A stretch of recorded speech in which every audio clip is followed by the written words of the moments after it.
नंतर आता राजकीय घडामोडी जाणून घेऊयात। तर राज्याच्या राजकारणातली आत्ताची सगळ्यात मोठी बातमी, शरद पवारांचा राष्ट्रवादी पक्ष एनडीए सोबत जात महायुतीमध्ये सत्तेत सहभागी होणार अशी आता माहिती सूत्रांनी दिलेली आहे। सत्तेत सहभागी होण्याच्या बदल्यात मोठं आणि वजनदार कॅबिनेट मंत्रीपद पदरात पाडणार असल्याची माहिती आहे। जलसंपदा किंवा अर्थ खातं मिळावं यासाठी शरद पवारांचा पक्ष प्रयत्नशील आहे आणि त्याचवेळी अर्थ खातं अजित पवारांच्या राष्ट्रवादीला मिळावं म्हणून पटेल तटकरे सुद्धा मुख्यमंत्र्यांची भेट घेतात। तर दुसरीकडे आपण पाहतोय शरद पवारांचा पक्ष अर्थ खातं मिळवण्यासाठी आग्रही आहे। अर्थ खात्यासाठी दोन्ही राष्ट्रवादी काँग्रेसमध्ये जोरदार हालचाली आता सुरू झाल्याचं दिसतंय।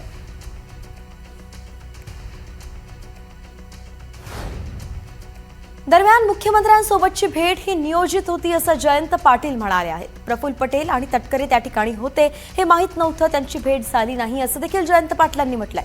वर्षावरती जी भेट झाली होती जयंत पाटील आणि फडणवीसांची, त्या भेटीत कुठलीच राजकीय चर्चा झालेली नाहीये असं स्पष्टीकरण पाटलांनी दिलेलं आहे। तर इकडे जयंत पाटलांबाबत अफवा पसरवल्या जात आहेत अशी प्रतिक्रिया संजय राऊतांनी दिलेली आहे, पाहूयात।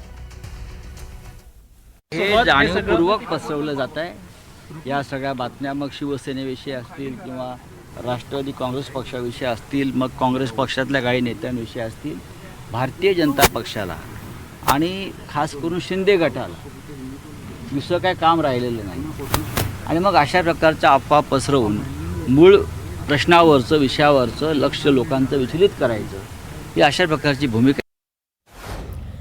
तर एकंदरीतच मतदारसंघ पुनर्रचना घटना दुरुस्तीला पवार गट पाठिंबा देणार अशी देखील आता राज्यात चर्चा सुरू झाली आहे। 50% जागा वाढवायचं ठरल्यास पवार गट पाठिंबा देणार आहे। काँग्रेस आणि डीएमके सुद्धा पाठिंबा देणार अशी माहिती सुप्रिया सुळेंनी दिली। तर सोमवारपासून संसदेचं पावसाळी अधिवेशन सुरू होत आहे आणि या अधिवेशनात विधेयक आलं तर पाठिंबा दिला जाणार अशी माहिती सुप्रिया सुळेंनी दिलेली आहे। दरम्यान काँग्रेस पक्षाकडून मात्र विधेयकाला विरोध हा कायमच आहे। सुप्रिया सुळे आमच्या काही प्रवक्त्या नाहीयेत, त्यामुळे ते आमच्या पक्षाबद्दल भाष्य करू शकत नाहीत असं आता म्हटलेलं आहे काँग्रेसनं। काँग्रेसकडून हे स्पष्टीकरण आलेलं आहे, त्यामुळे केंद्रात इंडिया आघाडी आणि राज्यात या विधेयकावरून मतभेद आता पाहायला मिळतात। दरम्यान विधेयकाबाबत संजय राऊत यांनी काय प्रतिक्रिया दिली आहे त्यावर सुद्धा एक नजर। बघा, हे जे बिल आहे हे बिल या अधिवेशनात येणार की नाही याच्याविषयी अद्याप काही ठरलेलं नाही। ते जेव्हा बिल येईल तेव्हा आम्ही सगळे बसून निर्णय घेऊ। मागच्या अधिवेशनामध्ये सरकारशी या संदर्भात चर्चा झाली होती, हे बिल कशा प्रकारे विधेयक असायला पाहिजे। त्याच्यामध्ये मग आमच्या पक्षातर्फे अरविंद सावंत त्या बैठकीला होते, सुप्रियाताई सुळे होत्या, समाजवादी पार्टीचे नेते होते आणि सामुदायिक निर्णय घेतला जाईल जो काय घ्यायचा आहे तो। आणि या सगळ्या घडामोडींसंदर्भात आता सविस्तरपणे जाणून घेऊयात। आपल्यासोबत या सगळ्या घडामोडीचे जे अभ्यासक आहेत अभय देशपांडे आपल्यासोबत जोडले आहेत। अभयजी, आपलं स्वागत आहे एनडीटीव्ही मराठीवरती। एकंदरीतच ज्या सगळ्या घडामोडी सध्या आपण पाहतोय, ज्या शरद पवारांच्या राष्ट्रवादीमध्ये सुरू आहे, त्यावरून आपलं काय निरीक्षण आहे? कारण की ते एनडीए सोबत जाणार आहेत असं आता बोललं जात आहे। एक निश्चित आहे की मागच्या वेळेस जे विधेयक आलं होतं ते संमत होऊ शकलं नाही, कारण 2/3 बहुमत त्यांच्याकडे लोकसभेत नाहीये आणि ते बहुमत मिळवण्यासाठी त्यांचे वेगवेगळे प्रयत्न सुरू आहेत। म्हणजे तृणमूल काँग्रेसमधली फूट असेल किंवा शिवसेनेमधली फूट असेल, या दृष्टीने त्या सगळ्या बहुमताचं किंवा संख्याबळाचं नियोजन सुरू आहे। या परिस्थितीमध्ये शरद पवार गटाकडे जे 8 खासदार आहेत ते मला वाटतं भाजपच्या दृष्टीने अतिशय महत्वाचे आहेत। या परिस्थितीमध्ये राष्ट्रवादी काँग्रेस शरद पवार गट काय निर्णय घेतो त्याच्याकडे सगळ्यांचं लक्ष होतं की मध्यंतरीच्या काळात ते एनडीए मध्ये सहभागी होणार अशी चर्चा होती। नंतरच्या काळात असं झालं की पक्षातली फूट टाळण्यासाठी, म्हणजे संभाव्य फूट टाळण्यासाठी आपणच या विधेयकाला अनुकूल भूमिका घ्यावी आणि तेवढी अनुकूल भूमिका घेणंही शक्य नसेल तर किमान तटस्थ राहण्याची भूमिका घ्यावी आणि आपल्या पक्षातली फूट टाळावी या दृष्टीने राष्ट्रवादी काँग्रेसचे प्रयत्न सुरू होते। हा झाला पहिला भाग। दुसरा असा की राष्ट्रवादी काँग्रेस शरद पवार गटातले काही लोक आता सत्तेत जाण्यासाठी आतुर झालेले।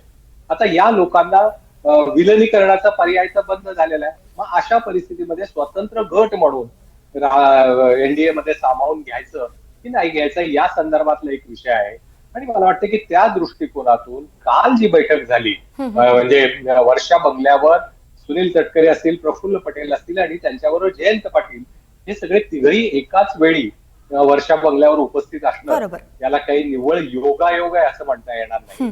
जयंत पाटील यांनी दावा जरी वेगळा केला असला तरी त्यांचं तिथं असणं, कारण असं आहे की राजकारणात असं म्हणतात की nothing happens accidentally, it happens bet on it was plan that way, असं एक म्हणतात राजकारणाच्या संदर्भात. त्याच्यामुळे मला वाटतंय की ही भेट अतिशय महत्वाची आहे.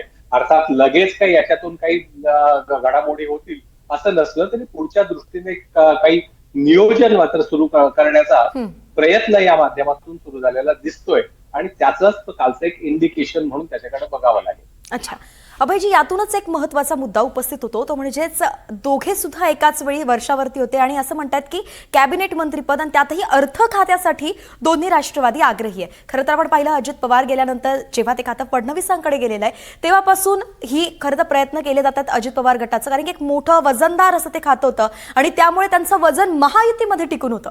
मात्र आता जेव्हा ते नाही आहेत तर तिकडून अजित पवारांच्या गटाकडनं पण चालू आहेत त्या संदर्भातल्या हालचाली. मात्र आता त्यांना कॉम्पिटिटिव्ह म्हणून आपण म्हणूयात की शरदचंद्र पवार पक्ष पण आलेला आहे. नेमकं काय वाटतं, आणि जर हे अर्थ खातं दिल्या गेलं किंवा जलसंपदाबद्दल बोलतायत तर कोण त्यामध्ये तेवढं सक्षमपणे ते सांभाळू शकेल? सक्षमपणे सांभाळण्याचा प्रश्न नाही आहे, कारण असा की जयंत पाटीलचा अनुभव आहेच. त्यांना अर्थ खातं सांभाळण्याचा पण अनुभव आहे. त्यांनी अर्थसंकल्प अनेक वेळा सादर केलेला. प्रश्न असा आहे की भाजपा आज त्यांना जे हवं आहे त्याच्यासाठी किती किंमत मोजायला तयार आहे. कारण असं की राज्यात त्यांना आज संख्याबळाचा प्रश्न नाही, किंबहुना ते आता प्रॉब्लेम ऑफ प्लेंटी ते फेस करतायत. मग अशा परिस्थितीमध्ये जर राष्ट्रवादी काँग्रेसमधला दुसरा गटही आपल्या बरोबर असेल तर त्यांना संख्याबळाची आवश्यकता नसली तर विरोधी पक्ष कमकुवत होतोय म्हणून ते त्यांना सोबत राज्यात घेतील. त्यांची गरज आहे केंद्रातली. म्हणून मगाशी म्हणलं की बेरजेचं राजकारण हा आपण एक शुगर कोटेड शब्द असतो, खरं तर ते असतं गरजेचं राजकारण. तुमची गरज किती आहे त्याच्यावर तुमची किंमत मोजली जाते त्याची. आणि आजच्या परिस्थितीमध्ये जयंत पाटील यांच्यासारखा जर ज्येष्ठ नेता आला तर निश्चितपणे महत्वाचं खातं त्यांना दिलं जाऊ शकतं.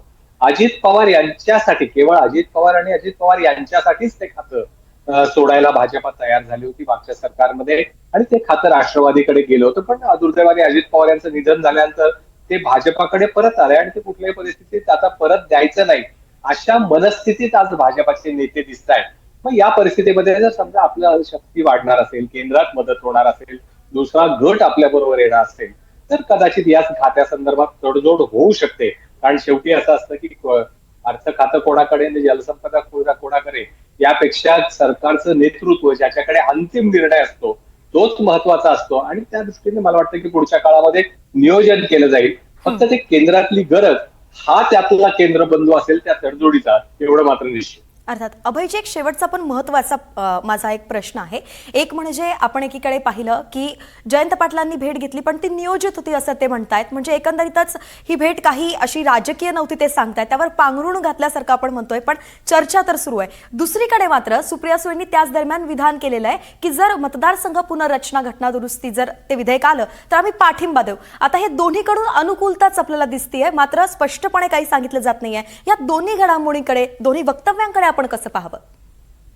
नाही, एक असं असतं की पक्ष आपला एकसंघ राहावा, तो फुटू नये, ज्यामुळे नेहमी आपल्याकडे सत्ता येऊ शकते किंवा आपण सत्तेत जाऊ शकतो असा एक आभासी जग तयार करावं लागतं. तरच तुम्हाला माणसं टिकवता येतात. कारण असं की सत्तेचं जे चुंबकीय शक्ती असते ती त्या अनेकांना आकर्षित करीत असते आणि त्याच्यापासून आपले पक्ष सामाजिक किपिंग फ्लॉक टुगेदर ज्याला म्हणतो आपण, तो आपला गट तसाच इंटॅक्ट ठेवण्यासाठी सत्ता येते, येणार आहे, येऊ घातली आहे हे चित्र तुम्हाला कायम ठेवावं लागतं. त्या दृष्टिकोनातून याच्याकडे एक बघावं लागेल. दुसरं असं की पुढचा 3 वर्षाचा कालावधी जो सगळा आहे त्या कालावधीमध्ये राज्यामध्ये आपला पक्ष टिकवून ठेवणं आजच्या प्रतिकूल परिस्थितीमध्ये, त्यासाठी त्या दृष्टीने मग सत्तेच्या बरोबर राहणं, सत्तेच्या सावलीत राहणं याला प्राधान्य दिलं जातं.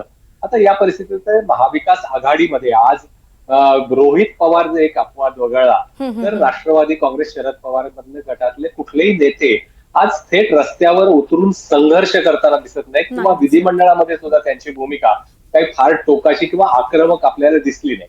त्यामुळे म्हणजे रुलिंग पार्टी इन वेटिंग याप्रमाणे जर वागत असतील तुमचे आमदार तर स्वाभाविकपणे त्या पक्षाचा कल आणि ओढा कुठे हे दिसतोय. आणि मला वाटतं की आता भाजपाची जी गरज आहे केंद्रातली त्या दृष्टिकोनातून काही तडजोडी होऊ शकतात. फक्त एवढंच आहे की 2029च्या दृष्टीने जर नियोजन करायचं असेल तर ते सत्तेत जाऊन करायचं की सत्तेच्या बाहेर राहून जो विरोधी पक्षाचा व्हॅक्यूम आहे तो भरण्यासाठी संघर्षाची तयारी करायची. या दोन पैकी एकाची निवड करावी लागते कुठल्याही राजकीय पक्षाला. आणि काँग्रेस वगळता कुठलाही पक्ष म्हणजे अगदी उद्धव ठाकरेंचा गटही या संघर्षाच्या मनस्थितीमध्ये आज दिसत नाही. हे वास्तव आहे महाराष्ट्रातल्या राजकारणाचं. एकंदरीतच अभयजी आपण पाहतोय की संकेत तसे दिले जात आहेत, सगळ्यांना कळतंय की नेमकं काय होतंय, पण ते सांगितलं जात नाहीये, तळ्यात मळ्यात ठेवलं जात आहे. पण पाहावं लागेल काय होतं, कारण की काही दिवसांमध्ये असं म्हणतात पुढच्या 48 तासामध्ये शरद पवारांच्या गटामध्ये अनेक हालचाली येऊ शकतात. हे समोर येईलच संपूर्ण राज्याच्या. आपल्याकडनं त्याचंही असंच विश्लेषण जाणून घेत राहू. तुर्तास धन्यवाद. धन्यवाद.